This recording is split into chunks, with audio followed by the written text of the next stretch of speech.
All right, is this working? Nah, that's working now. Mikey Checky. Blue is blue. Mikey Checky? Okay. Yeah. Checky Mikey. 47.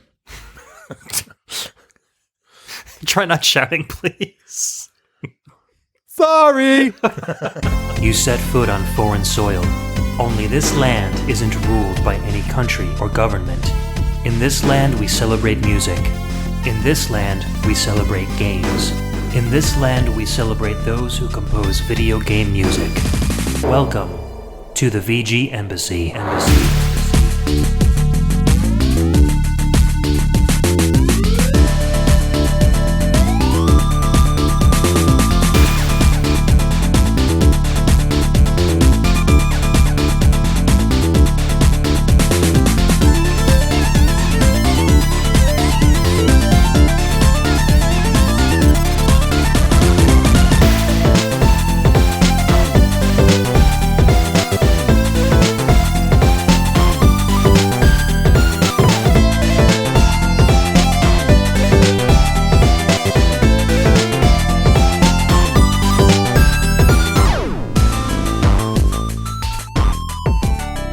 Welcome and thanks for tuning in to another episode of the VGMbassy. This is a show centered around video game music and the amazing online community of fans and podcasters that enjoy it.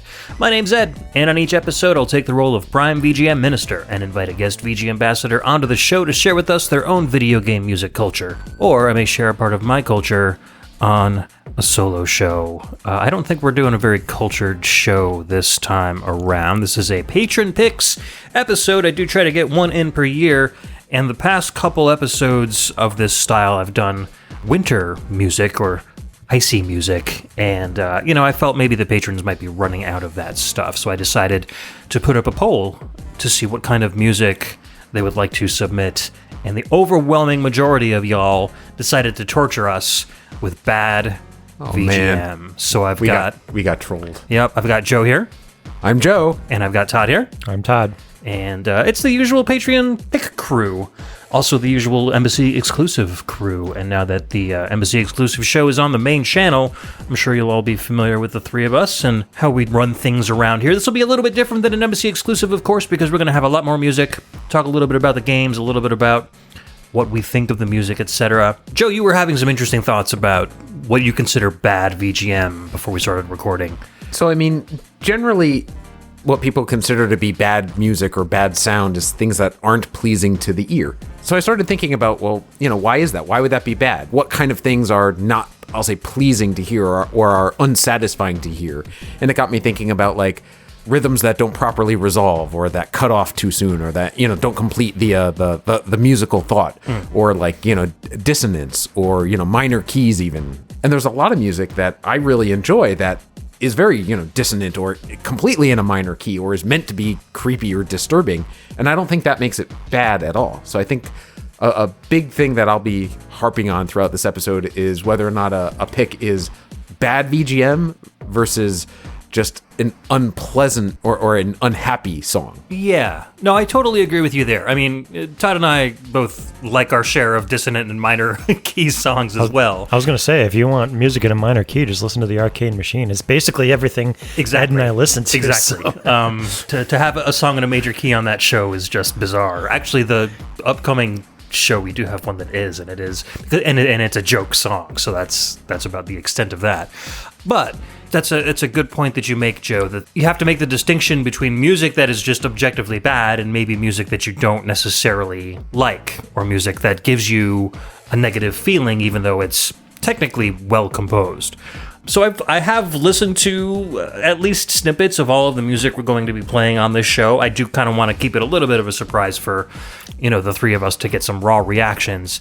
But I think the majority of the music we're going to be playing is objectively bad music. I listened to a bunch of these. These are objectively bad. But there are a few that I actually do like, and we'll talk about that and why I like it. And, just go from there. What's your opinion on the whole thing, Todd? You haven't really weighed in yet. I pretty much agree with what you've been saying. People's likes on pretty much anything is subjective to them. So bad music is really just something that isn't pleasing to your ear, right? I don't particularly care for country western music. That doesn't mean that it's objectively bad. Correct. That means I don't particularly care for it. Yeah. A lot of people probably don't like the kind of music that you and I listen to. Probably makes sense because it's not like a huge genre. Does that make it bad? No, that just means that it's not very popular. Yeah, it's not to their tastes. Right. So I kind of expect the same. I have not listened to any of the music other than the one track that I submitted. Yep. I have not listened to any of it so that I could hear for the first time when we play it here what has been submitted. And I expect that I will dislike most of them, but I think there's probably going to be one or two that I won't hate. I think so too. I think your pick particularly is objectively bad. It's pretty bad. Music that makes you like react viscerally in a negative way. Yeah, that's some bad stuff. So let's see. The first music we have to play for you is a pick from Scott McElhone, and he has chosen Castle Lake from Fantasia, the Genesis game released in 1991. This was arranged by Frédéric Mentzen, and this is based on the original composition by Paul Dukas. Cover your ears, everybody. Let's go.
Okay, that was Castle Lake from Fantasia, released on the Genesis way back in 1991, arranged by Frédéric Mentzen, originally composed by Paul Dukas.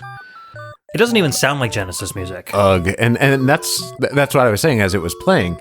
Had this the key thing here is that it's Genesis 1991, as you pointed out, the same sound hardware that Sonic runs on, which came out around the same time. If you had told me this was an Atari game from, like 1982 or something like that, I'd say, well, okay, that was the best they could do back then. Yeah. But this could have been better, and it wasn't. And that just makes it even worse. It's objectively bad, but it's also subjectively bad because they could have done better. Yeah, and that's another thing that I will probably point out several times as far as we go through this show too, is that a lot of this runs on hardware that has shown to, they're not bad because of hardware limitations. They're bad because of whatever reason they are. I don't know. You had that visceral reaction we were talking about when we started listening to the song, Todd. What's your thoughts? My thoughts are this is going to be a long episode. Mm-hmm. That's pretty much what my thoughts are right now. No, that actually, it was bad. I'm not trying to defend it, but, I'm trying to, I don't know. I'm not familiar with this game, but it sounds like demented calliope, like clown music or yeah, but carnival music, something like that. But it's not. It's the Sorcerer's Apprentice. It's the music that plays during the Mickey, with the mop buckets during it's Disney's Fantasia. Yeah, okay. And that's another reason why. That's even worse because Disney tends to put resources behind absolutely their things that come out with their name on it. So that the fact that they let this out into the wild as an actual retail product is surprising to me. And even more so, this was a musical composition that was so loved and so well appreciated in its original format that they made a 90-minute animated feature out of it. And people devoted their lives to animating it and making this come to life. Yep. So good was the source material that it could be sold as this is just a travesty. Yeah, I agree. So Scott McElhone says, wow, this track. I got this game back in the day as a Christmas present from my grandmother. Ugh. Makes sense, right? I mean, graphics are decent for 1991, but woof, the music. Oof, my ear holes. And as I said, the music is an arrangement of The Sorcerer's Apprentice, composed by Dukas in 1897, and it served as the thematic piece for the Mickey Mouse segment in Disney's Fantasia, released in 1940. So, yeah, there's, it's a genuine piece of classical music, well-loved by everyone. And, people say that this game was rushed. It looks really good on paper. Like, screenshots in magazines, people were drooling all over it. When you actually play the game, it's stiff. Mickey, falls off of cliffs where he shouldn't be, and there's just, bad hit detection. It feels like it was very rushed, and I almost wonder, being such an early Genesis game, if... Disney has very, very tight control over games when they make them.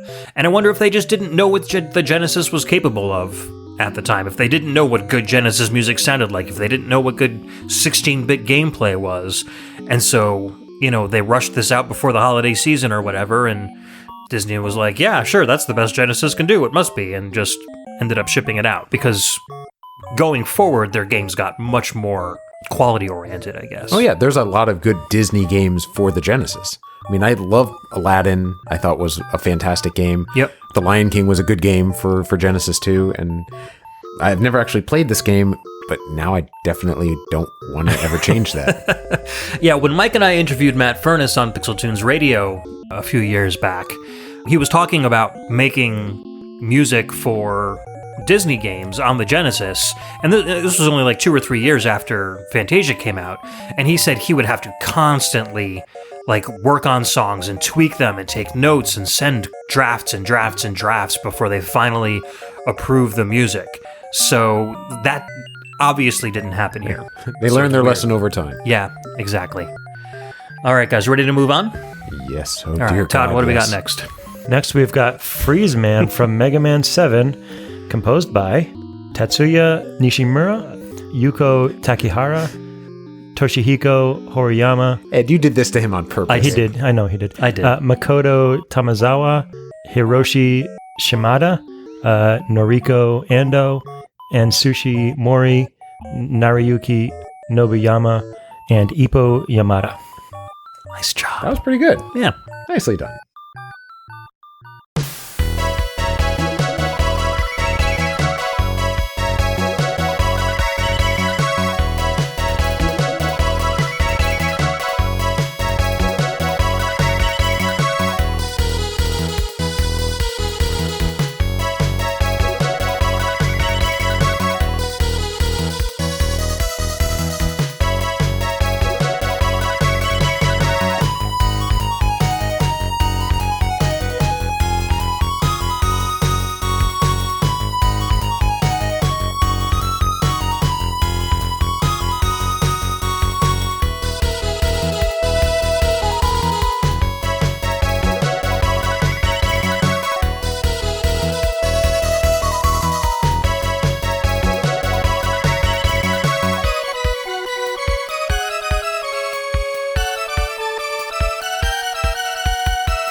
That was Freeze Man from Mega Man 7, released on the Super Nintendo in 1995, composed by a whole bunch of people that I already named. Yeah, we'll let you get away with it this time. So, yeah, that was not great. I think that the first track set a very high or a very low, however you want to think of it, bar in terms of what bad is. Yeah. And that this track has not lived up to that initial offering. It's not great. And especially for a Mega Man track. It sounds if you really compare it thin. to Mega Man, pretty much any track from Mega Man 1 through 6. Yeah. It's not great, but is it bad?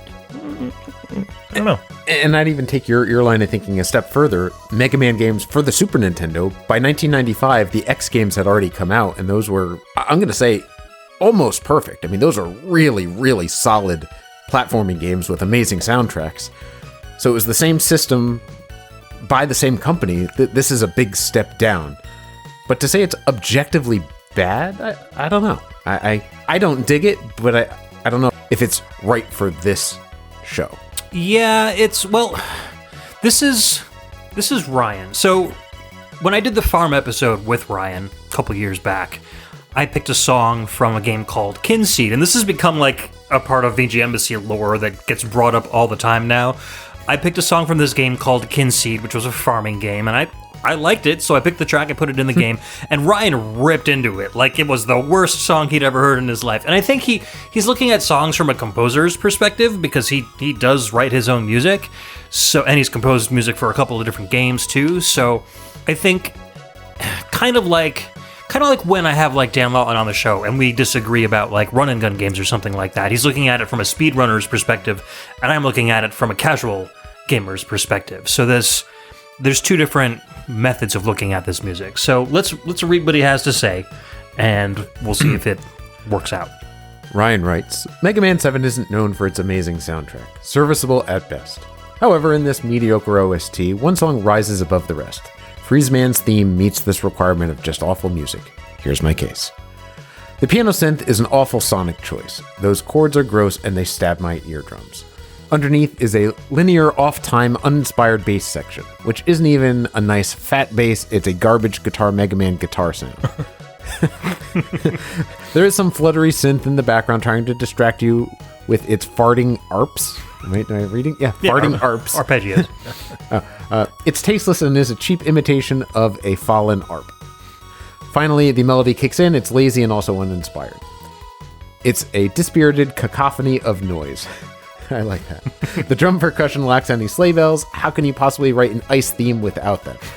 Also, the drums are both simplistic and off-putting. like a frozen pudding treat. They do nothing to enhance the track and would be distracting if the rest of this terrible song was worth listening to. There is some counterpoint melody which is adequate, so I guess there is that. It's written in what appears to be G-sharp minor, a terrible key signature. What monster would write in 150 BPM?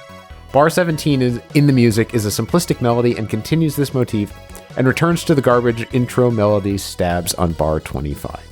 Bar 33, or the ending melody, is the only part of the song that has any merit. It's a modulation of the main theme, but when the main dish is disgusting filth, it's just slightly shinier filth.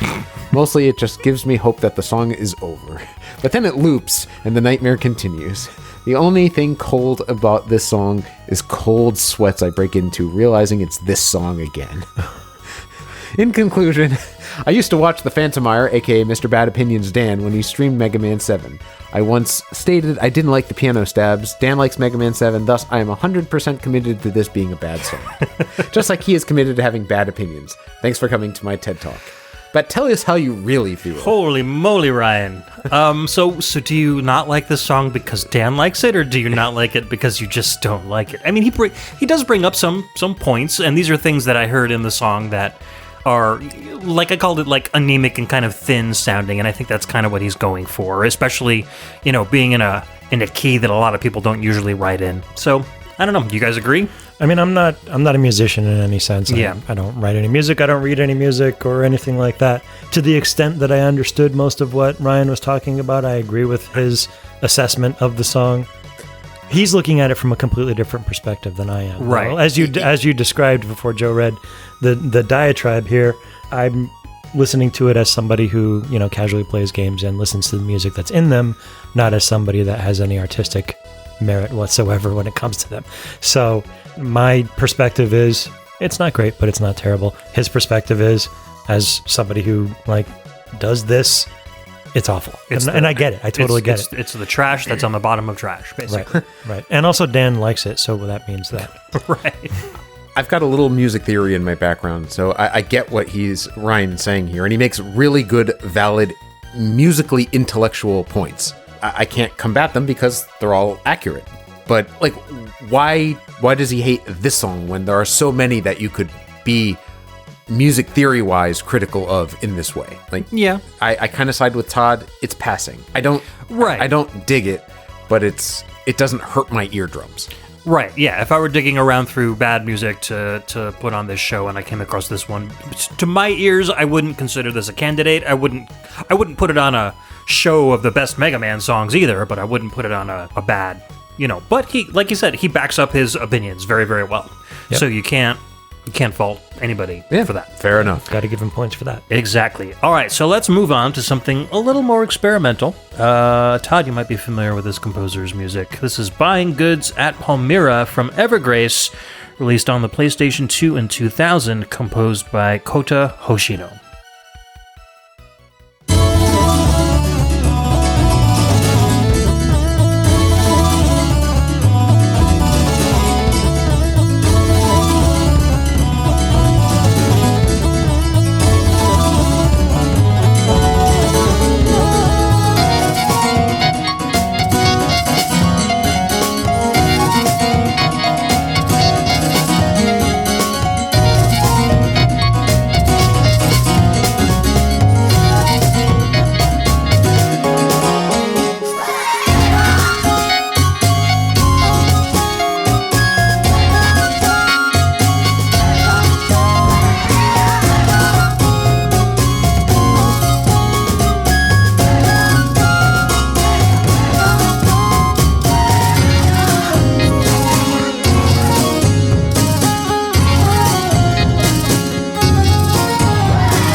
And we are back. That was Buying Goods at Palmira from Evergrace, released for the PS2 in 2000, composed by Kota Hoshino.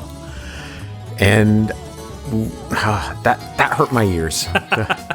The hollow reverb aspect of that track just made it unpleasant to listen to, and I kept waiting for it to get clearer, and it didn't. And that just was unpleasant for me. Yeah, the sort of low quality aspect of it was probably the most bothersome. Well, that first, 10, 15 seconds where it's just kind of like a guitar playing. It's actually sequenced music, which I was surprised to find when I ripped it from the game files. Well, whatever that was pretty scary. I thought that was the entire song for a few seconds because it was... Oh, that first little cacophonous loop at the beginning? Right, where it was 4 or 5 loops of just the same thing, and I was like, okay, I get it.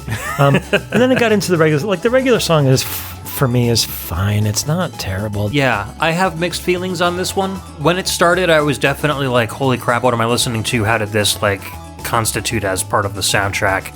And then it does kind of clear up a little bit. It feels almost like the clouds part and you get some semblance of melody that you can actually follow. And then it kind of goes in and out of cohesion as it goes through. And I've listened to other music from Kota Hoshino because he's composed a lot of the music for From Software games. When I first got my Xbox and I modded it and started, being able to throw games on the hard drive, I wanted to play as many Xbox exclusive games as I could because I grew up with a PS2 and I had most of the games that I liked, for that. So the Otogi games, Otogi 1 and Otogi 2, were two Xbox exclusive games that were from Software. And so I played through all of 1 and most of 2, and Hoshino wrote those soundtracks, and they are very experimental. It's got that kind of Akira movie soundtrack vibe to it, where it's very percussive, kind of tribal, kind of comes in and out, goes between ambient and kind of very brutal at times.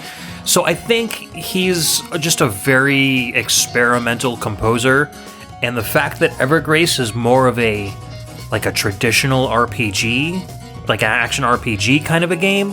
Otogi's like it's an action platforming style game, but it's got a very kind of mature theme to it, and the monsters are kind of grotesque, and it almost feels like a little bit of a precursor to like the Souls games. So I think the experimental music really kind of fit better with that theme. Evergrace isn't. It's a little more lighthearted, so music like this really doesn't.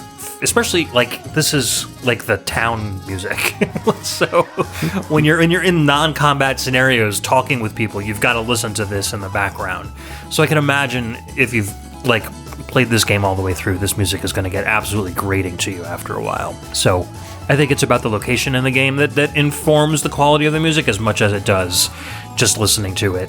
Fair enough. You know? Yeah. So pretty good pick, Alex. I think you're right. I've listened to some of the other pieces on this soundtrack too, and they're decent for what they are. But again, I don't think the soundtrack really fits with this kind of game. I'm surprised you haven't played this one, Todd. I thought you were a From Software encyclopedic. Definitely not. Certainly not anything before PS3. I've played the Kingsfield games on PlayStation 1, and that's about it. There's other PlayStation 1 games like Shadow Tower and another one that I'm forgetting that I haven't played, and then there's a bunch on PS2 I haven't played. So Gotcha. Just haven't gotten around to them yet. Well, maybe this is one for you to check out. Just with the sound off. Yeah. Just with the sound off. Speaking of sound off, I apologize in advance to everybody who's going to listen to this next one. All right, it's time. Yeah. Chris Murray has put forth Crazy Bus from the Genesis, released in 2004. This is the title screen music, composed by an unknown artist who would probably get death threats if he were known. Be right back.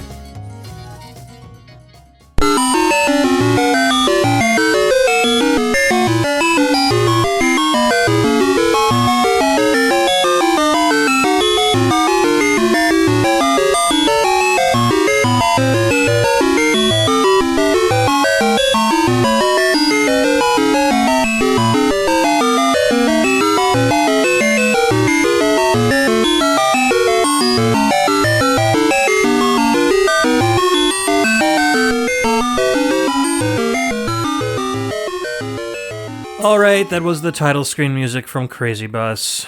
See, now we're talking. Yeah. Now we're talking bad music. I don't even know if you could consider this music. I mean, it's got like audio notes, and I'm not sure I want to call it a melody or anything, but it loops, right? And it keeps time, right? I mean, define music.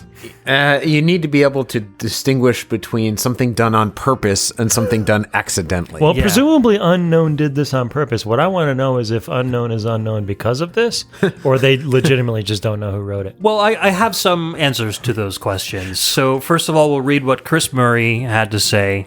By the way, Chris, you're never invited over my house ever again. He says, I can't wait to see what we have in store for this, but only one track really came to mind here. And in parentheses, I fully expect someone else to pick it as well. Thank God they didn't. I have no experience with this game. From what little I do know, I would argue it should count. I know nothing about the OST or composer, only that this thing is a true masterpiece of hot garbage. It feels like it must have been a prank that made it through quality control by accident, but here we are. Enjoy? ? So Wikipedia says that Crazy Bus is an unlicensed 2004 Venezuelan bus driving video game for the Genesis. That's how scrambled my brain is at this point. It was originally started as a programming experiment and eventually was included in ROM collection tools, after which its popularity increased. Its gameplay simply consists of driving a bus forward and backward to accumulate points, allowing you to choose between 5 buses of Brazilian, Venezuelan, and Spanish brands. Crazy Bus has been critically panned for its music, described as being chaotic. So this is like a precursor to Desert Bus. Well, kind of not really. Literally, it's just a static picture of a bus on the screen, and you just move it back and forth from side to side. There's literally nothing. So driving the bus does not mean like driving it down a road or anything like that. It's not a snow runner quality. Not in the slightest. The game was never meant to be a game. It was just meant to be a kind of a test bed for the developers. He did some scripting tools and like assembly for the Genesis and was like, I want to test this out, make sure it works. So this is kind of like the ROM he was using to make sure that all the stuff was using, including an audio engine, just to make sure sounds would come out of the Genesis when he wanted them to.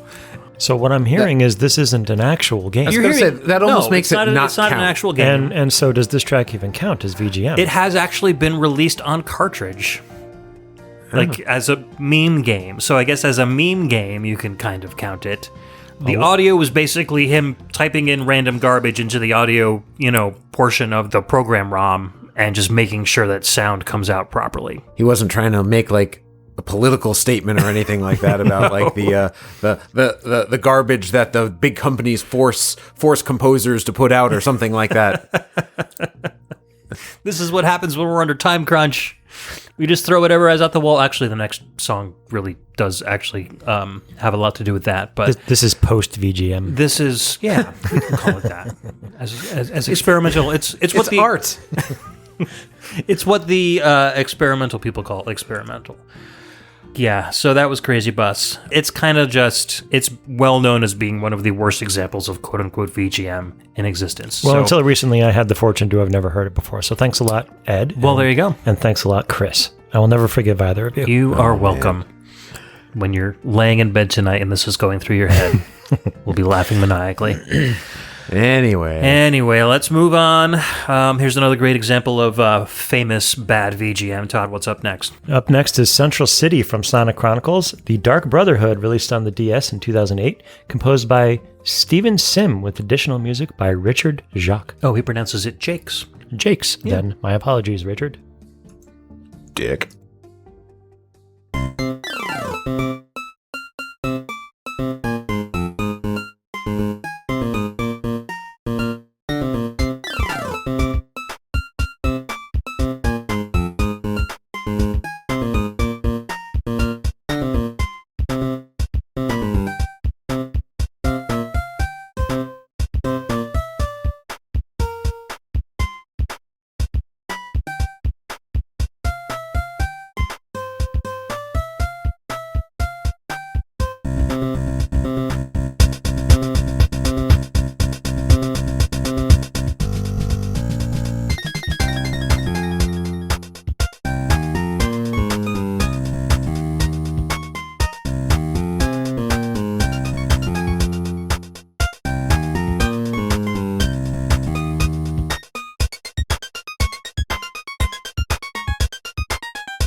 Welcome back. That was Central City from Sonic Chronicles, The Dark Brotherhood, released on DS in 2008. Composed by Steven Sim with additional music by Richard Jakes. So, yeah, not great. One thing I noticed while we were listening to it, and it's 5 minutes and something? It's a long song, yeah. We were all kind of nodding our heads listening to it. So, there's something there. It's got a steady rhythm. It's bad. I expressed this while we were listening to it. Bad isn't a word I would use. It's weird. It's like 3 or 4 songs kind of mushed together. And it's just weird. I would call it distracting. In the sense that, if I'm trying to play a game and I'm running around Central City or what, I'm not familiar with the game, and I was trying to find a thing or talk to a person, and the music kept drastically changing like this, I don't think I'd be able to focus on what I was trying to do in the game. Yeah, I agree. I think a lot of people immediately turn off to it because that kind of piano run at the beginning is just so disjointed and kind of terrible, and nobody listens past the first probably 30 to 50 seconds. There is some, I'm not like you said, I'm not gonna say it's good, but there are some interesting pieces in this tune, and I really think what it just needs is some better instrumentation. Whereas, it's basically like a MIDI composition where they decided that everything was going to use the piano sound font for some reason. But if you actually turn them into violin or a warmer synth sound, you would probably get a more listenable song out of it. So this just feels like a really low effort kind of cut and paste from MIDI into the game program, and there you go. Maybe do something with those weird echoey steel drum sound effects. Yeah, that low kind of, I think they were trying to emulate the effect of the steel drum when the drummers hit it really fast. Oh, for sure, and it just did not work. Right, exactly. It just sounded like a vibration of some sort. Why don't you read what Chris Myers has to say? So Chris says, my pick is Central City from Sonic Chronicles, The Dark Brotherhood, released in 2008 for the Nintendo DS. So I've heard. So we've heard. The music in Sonic games is generally considered to be very good, so for something like this to be made is definitely a choice. The main issue with this song, and a lot of the songs in this game, is the instrumentation, which is baffling considering the DS can produce so much better. The composition is a close second, though, because the places this goes doesn't make a lot of sense, and sounds like the direction was just noodle around until you hit the length we need. No one really needed a Sonic RPG, and no one needed this song. Yeah, so I looked this up on sonicretro.org because there are a lot of conflicting pieces of information about why this is bad, why the game was bad. So according to this site, which I found to be, they were citing sources that seem to be the most reliable, BioWare, who were the creators of Sonic Chronicles, had a full, originally composed soundtrack made for the game. However, before release, they had to pull the stage music out for a variety of legal reasons. Under pressure of this, along with time constraints, BioWare took pre-existing MIDI files of music from earlier Sonic games from different Sonic fan websites and added them as the stage music. The Sonic community has criticized the decision greatly. Time constraints also made them use an unfinished custom sound font, which is a variety of instruments in one file. Because of this, some percussion instruments in certain songs are missing. An example of this can be found in the song Nocturne. There were a lot of instances of plagiarism in this game, so not only the music where they had to remove due to legal copyright reasons, but there were some enemies in the game that were based off of enemies in a Sonic the Hedgehog Archie Comics comic book, but they didn't own the rights to those characters. Archie Comics did, because they were creations of Archie Comics for that world. So they had to there was this big arbitration between Archie Comics and BioWare, and eventually part of the settlement ended up being that Archie Comics got to create a Sonic Chronicles Dark Brotherhood Archie Comics series, basically for free, and just make profit off of it. So it's this was the worst managed Sonic game ever. And I kind of want to play this cursed game now. Yeah, I think you won't like it, but it's probably just as interesting as this music is. We should look it up. It's either going to be a $3 game for the DS, or it's going to be some super rare thing that only collectors own now that never sold. It's definitely a cheap game because it was hyped the hell out of it, and everybody bought it, and everybody returned it back to GameStop or Funko or wherever they got it when they originally $3 card only DS. Pretty much, or you just get the ROM and Save yourself the hassle. $19 loose as of this recording, according to price That's average for a DS game. Yeah, I guess so. It's also got the people who just want that full Sonic collection. They're going to be after it, too. So this was an example of just poorly managed video game production, unfortunately. And this is what happens. And also, again, as a Sonic game, they wanted to get it out before the holiday season, so they were definitely rushed, and this is the result. All right, so next up we have... Berserk from Gungrave Overdose, released in 2004 for the PlayStation 2. This was composed by Sunio Imahori. All right, be right back.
And we are back. That was Berserk from Gungrave Overdose, released in 2004 for the PS2, composed by Sunio Imahori. I mean, the name makes sense. Berserk? Oh, yeah, for sure. So that. Joe, you seem to have the most negative reaction to this one. It's just too messy for my tastes. I get that was a compositional choice, that's what they were going for, but that makes it very unpleasant for me. The repeating sounds towards the middle and end, I as we were listening to it, I couldn't help but wonder if it was being played backwards. You know, like, are the satanic messages to be found if we were to play it the other way? But, right. And so I get that it was done on purpose.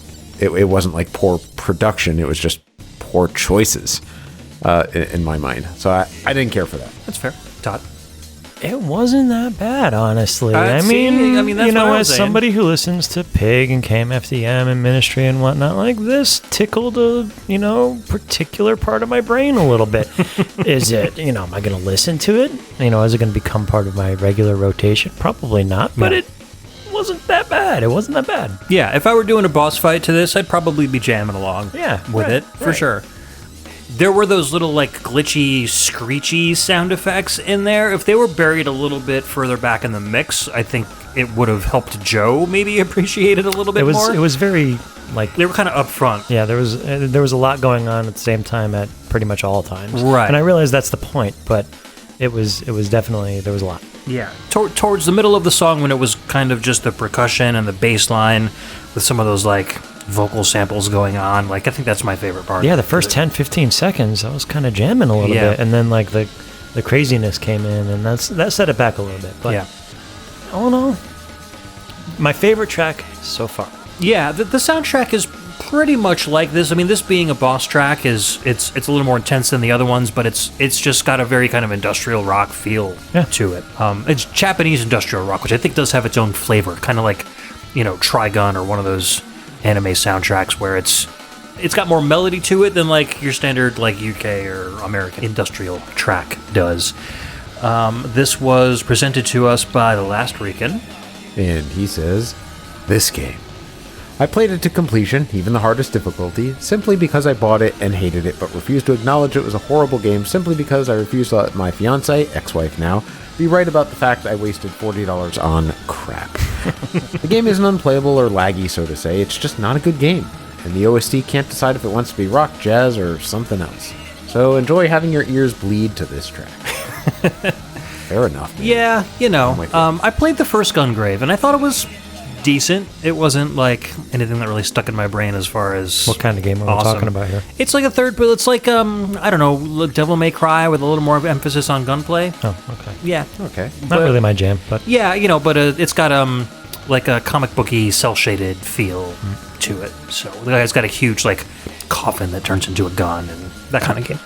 This genre of music isn't for everybody. So if you're not a person who gravitates towards glitchiness or industrial or like, you know, Aphex Twin, that kind of stuff, this music will probably sound much more cacophonous to you than it does to somebody like Todd or I who are kind of used to music that we seek music out that sound like this, you know. Right. So it has its merits, but it's not for everybody, that's for sure. And I feel like, you know, the last episode I did on the Quake series probably had a lot of that music too. I'm sure there were a lot of folks out there who were like, this is awful. Why are you making a show about this? And meanwhile, I'm like, this song is great. I don't think anybody's going to call this next song great, though. Todd, this is your pick. What do we got? So, yeah, I'll explain how I came across this after we listened to it. But this is Level 1 from Pickle Wars, which was released on DOS in 1994, composed by Bobby Prince. Oh, yeah, and before we do move into the song, for the rest of the show, these are our personal picks. So no longer Patreon picks anymore. So you get the best of the worst from us. All right, Pickle Wars, Level 1, let's hit it. Pickle Wars.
Welcome back. That was level 1 from Pickle Wars, released on DOS in 1994.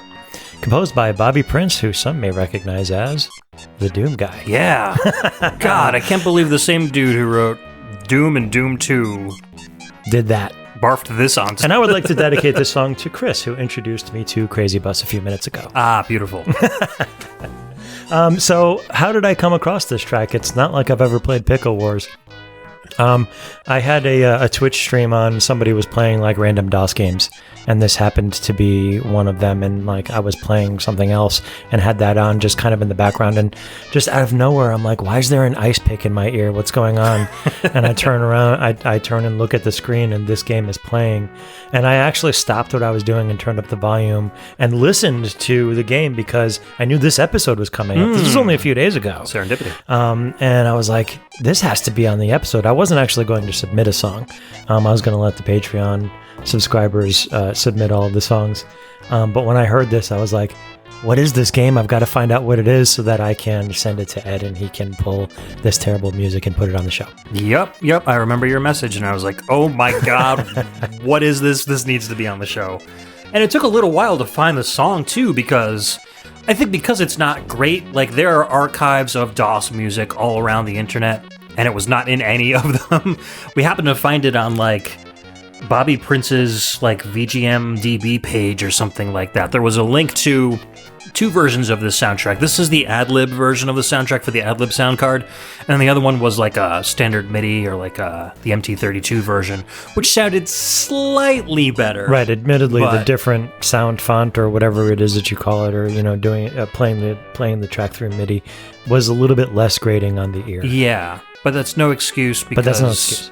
You can add different sound files for different sound sources when you publish a DOS game, so they never did that and just didn't bother to make sure the ad-lib version would have sounded good. All I can say is, damn it, Todd. I'm going to wake up at 3 in the morning and I'm going to go do. That's the thing about this song. It is so awful, and yet it's a little bit of a brainworm. Like, it gets in there. I only had to listen to it once, and now it's like stuck. I hate you so much. Success. Amazing. And the game itself is pretty awful too. It's this kind of side-scrolly, super choppy game. It's like really bad. 10 frames per second or less. Where you're throwing sliced pickles and picking up hamburgers and some sort of aliens. Nothing makes sense about this game. I don't understand. Don't play it. Bobby Prince, what have you done to us? Anyways, I'm gonna need to go listen to some Doom just to rinse my ears out after that one. That's right. God. All right, so we've got 2 up from Joe next.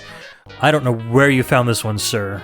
What do you got? Well, not this one, but the next one was one I actually knew and I'll say affirmatively picked. And then I saw there was one spot open that the Patreons didn't fill a few days ago. And so I said, well, let's try something different than the other 9 songs that are going to be on this show. And this is what I came up with. So let's have a listen to Love the Lord Your God from The Zoo Race, PC 2007, performed by Tiffany Michelle Casto, music by Randall Alamo. God.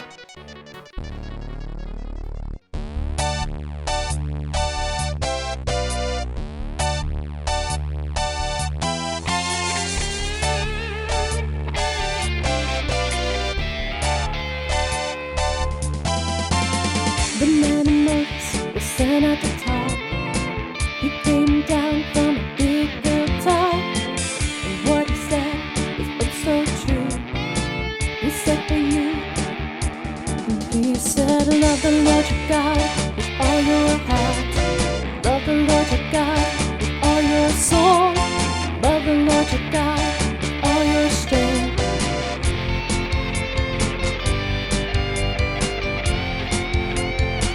You've got to love him.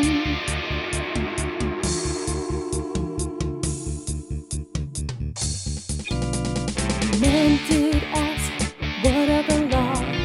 Which one is the chief of all? Master said to his friend, he said again, and he said, love the Lord your God with all your heart. Love the Lord your God with all your soul. Love the Lord your God with all your strength.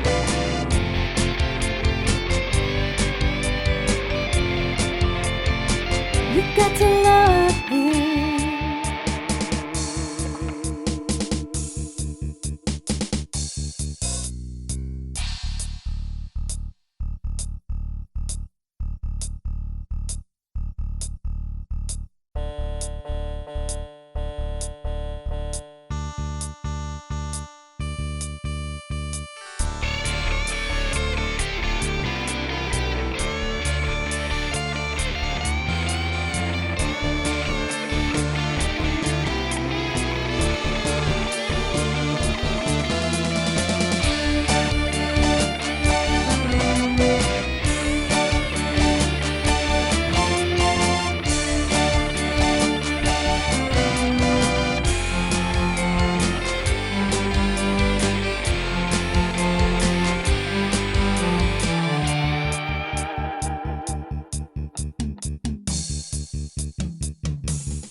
Last week in Sunday school, they said we lived a golden wall.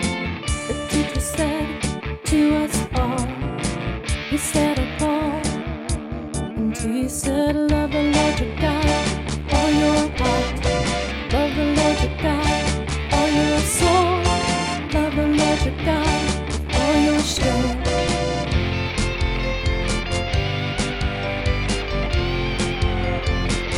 Got to praise His name, Lord your God, with all your heart. His name, Lord your God, with all your soul. His name, Lord your God, with all your strength. Down and love Him.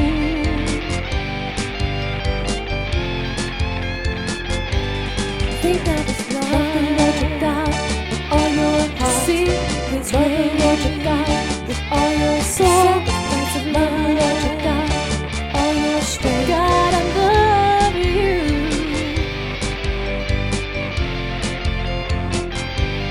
Love the Lord. Love His way. Love His grace. The Lord loves you.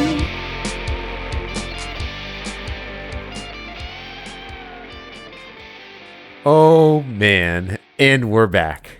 That was Love the Lord Your God, one of many such tracks from the something else, The Zoo Race, released in 2007 for PC. This song was performed by Tiffany Michelle Casto with music by Randall Alamo. Wow. So all I can say is the track by itself isn't enough. You have to watch a gameplay video as you're doing this, as you listen to it. Yeah. So the essence of the game is, from what we could tell, is that you're one of a series of large four-legged animals, like a rhino or an elephant or something like that, and you're essentially running down a hallway in either in nature or on the moon or in a jungle or in various random places. Yeah. With graphics that are somewhere between like PS1 and PS2. This is in 2007, by the way. Yep.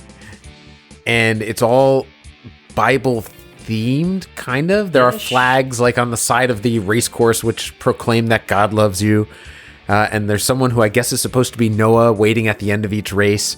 There's a lot of other bonkers stuff going on, like, you know, your elephant will get like rocket shipped into outer space and end up on the moon where he has to complete his race. And then yet the whole time tracks like this are playing. And that's just something else altogether. Yeah. It's got a very like Incredible Crisis, Pepsi Man, like very slapstick kind of a vibe to it, but it's not supposed to be that way, which I think makes it even more funny. Yeah. So it's not bad in the way the other ones were bad. This is so bad it's good. Yeah, this is bad in a different way. Yeah. And it's like had to be Ed Wood a little movie different. bad. This game was completely unhinged. Yeah. Like the game is completely unhinged. The song is bad. And song is bad. All right. Yeah. The game, however, this is something special, and I implore everybody listening to just take 5 minutes out of your life and watch a video, and then you can put it to rest and never look at it again. You don't even have to play.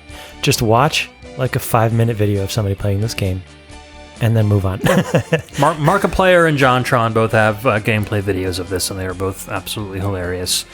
your life will be better for having watched a video like Only once, Yeah. though. Only, mind you, only once. that. That's all it takes. That's all it takes. Or you can download the game for free from Or the you can unsecured download website. yeah, right. You can download Yeah, a just random download- executable file from this website that claims to be this entire game for free. The website looks like it was put together in 1996 as well. Straight up GeoCities style. And yet it is advertising a game that they apparently released on Steam in 2020. So it's apparently still a thing, this company. Who the heck knows? Oh man. Yeah, and the music, there are like, probably almost 24 like, there's a lot of tracks that are very similar to the one we just played. Yeah, Yeah, And it's all like, It's got a sound test. it's straight up MIDI music with one guitar track over it and a woman trying her best to sing about God. Yeah. I guess you can't really explain it any other way. What else is there to say? You heard it, now go watch it. So this is a twofer. Bad game, bad music. Your next one might be very similar in terms of quality of game and music. What do we got next? Well, this is the title screen from Balls 3D. My balls! Released for the Super Nintendo and Sega Genesis in 1994, and it provides orgy sounds by Mark Miller and Jason Schur. Sure. Let's listen. Oi! Oi! Oi! Oi! Oi! Oi! Oi! Right!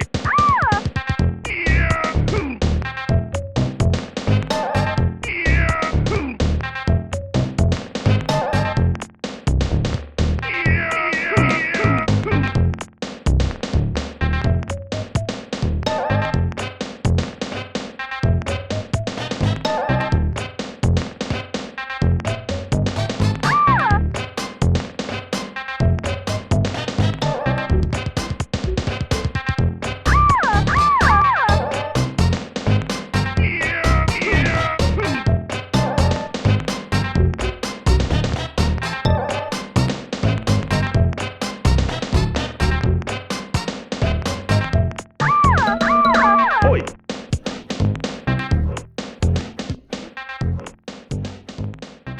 And we're back. That was the title screen from Balls 3D, released for the Super Nintendo and Sega Genesis in 1994 with sound effects by Mark Miller and Jason Schur. Just for specificity's sake, this is the SNES version of the song. Imagine, if you will, the year is 1994. You're somewhere between the ages of 12 and 16 as we were. Uwu has not been invented yet. You decide to get a Super Nintendo game and you think, oh, a fun puzzle game. Why not? You plug it in. You don't even have to push a button. The second you press that power button on, this plays. What do? You kind of have to turn the sound down so your parents in the other room don't go, what are you doing in there? I would like to have been a fly on the wall during production of this game. Yeah. Okay, guys, hear me out. We're calling the game Balls with a Z. With a Z, obviously, because it's 1994. And the second you turn the game on, you hear this. Oi! Oi! Oi! Isn't that delightful? That's all I can say. That's great. Yeah, I didn't really consider the fact that parents might hear this and be like, because to a little kid, those sounds might just be like people saying like exciting things. But if you're a parents are going to understand. 13-year-old boy, with, Yeah. you know, But I'm saying if like you were like 8 or 9 or even younger than that, back in the day before the internet, it might go right over your head. Eddie, what are you listening to in that room? Balls? Balls. Balls. Just 3D Just balls, playing in with fact. my balls, Mom.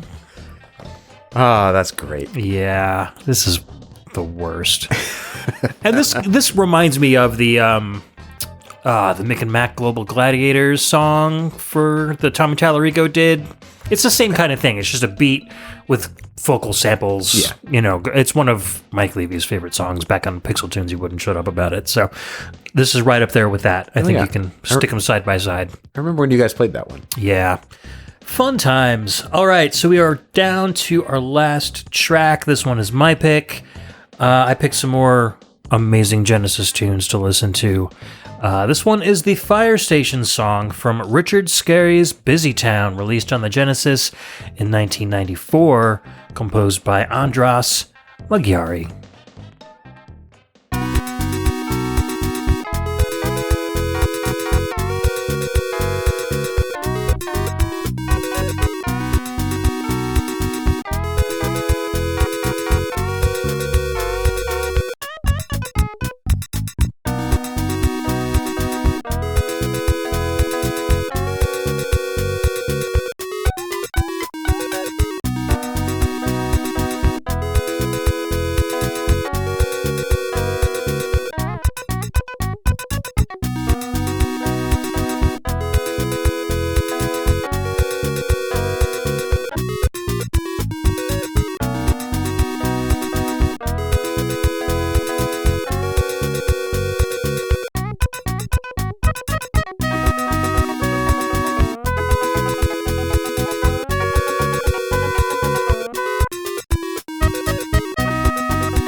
All right, we're back. That was the Fire Station from Richard Scarry's Busy Town, released on the Genesis in 1994, composed by Andras Magyari. It's a cohesive song. Yeah. I will give you guys that. Sure. But I just feel like it's got that kind of like uncanny valley where it's just so close to being decent that it feels worse than it actually is. Yeah, it just needed like a few more instruments, maybe a little more depth. A little more quantization. Like some of those instruments just they sounded like a little bit off tempo. Right. And it would be like listenable. It wouldn't, again, for its own merits, it wouldn't be something that I would listen to on a regular basis. But with like a little more TLC, it would be like a decent enough track, especially for the game. We were watching a video of the game, and while it certainly is not a game that held up by anyone's standards. By any standards, really. Like, the song actually fits the game pretty well, I thought. Like, it actually... Yeah. Listening to the song, what I sort of pictured in my mind was very close to what the game turned out to be when you played a video. That's fair. Yeah, the game was actually produced by Ed Annunziata, who does the Echo games via Nova Trade, his publishing company, and composed by Andras Magyari, who also did the Echo, the Dolphin music. So I think that was one of the reasons why I also considered the song kind of bad too, because the Echo soundtrack is like so beloved by everybody and was like, one of the first songs we ever played on the VGMbassy was by him from that game, and that this just felt like way below his skill level. You know what I mean? I mean, Pickle Wars. I'm with Bobby Prince. Yes, 2 surprising composers show up on the Bad VGM episode. I'm picturing him having a disagreement with management and saying, I expect more for my efforts, and them saying, well, if you don't want it, we'll find someone else who will. And he says, fine, this will be the last thing I ever do then for you guys, and just produces this as an FU to the company. That's probably more accurate with the Sonic Chronicles music than it is with this, considering the production troubles that game had. But yeah, Richard Scarry's Busy Town, for a kid's game, it's fairly competent. There's a lot of different... You can explore the map, a lot of different mini-games, you can work in a restaurant, you can save people from a burning house. Jump! We'll catch you! Yeah, really, really scratchy vocal samples, and a lot of dialogue, too, so that's probably explains why... And they talk constantly, so there's just a lot of, like, ear-scratching noise going on in front of the wants-to-be-good music, so... Definitely a game that you want to probably turn the music down for if you were playing it. Not that you would probably play it anytime soon. But if it were 1994 and you were under 10 years old, under 6 years old, maybe. Yeah, sure. Why not?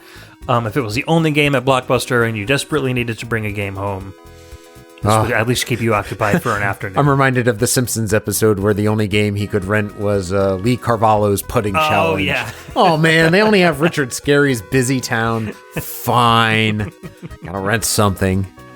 They actually made a Lee Carvalho's putting challenge Pico 8 game, and it was actually pretty good. Oh, yeah? Oh, cool. It was fun. I'll have to check that out. Yeah, and it's free, so you can play it to your heart's content.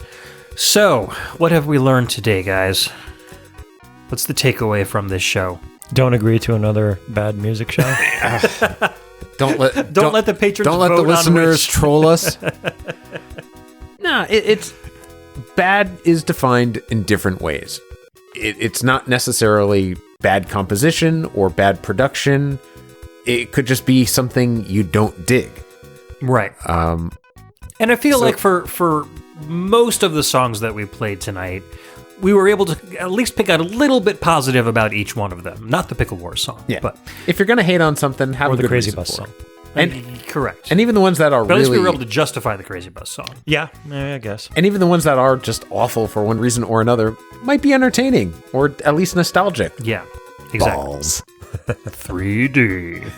And that's why I thought this show was going to be a lot of fun, because you don't need good music to have a good time, to make a fun show, so... Exhibit A. Hopefully all y'all out there maybe heard something new that you wanted to avoid in the future, or, heard a new take on a bad track that maybe you look at in a different way now. And a lot of recommendations of games not to play, that's for sure. Or maybe you were so turned off that you'll never listen again. But don't let that be the case. No, please listen to my show. I appreciate it. We could do better. Yes. Or at least we could do it the same, but the music can be better. Yeah, and as always, you can hear the three of us on Embassy Exclusive at the end of every month, so you get basically 2 Ed, Todd, Joe trios this month. We'll be back again. You lucky dogs. Yep, at the end of August for another Embassy exclusive show. So that'll be fun. If you want to check out more of the VG Embassy, you can head over to the VGMbassy.com. You can check out all of our show notes, track lists, listen on the website, and you can hit up the widgets on the side of the page to check out our Discord, where things are always hopping there. Todd and I are always in there chatting about video games, video game music, movies, anime, Magic the Gathering. I don't know, there's a whole bunch of different channels for a whole bunch of different nerderies over on Discord. Outside of that, I have gotten rid of the VG Embassy Twitter or X account, whatever the heck Elon Musk is calling it right now.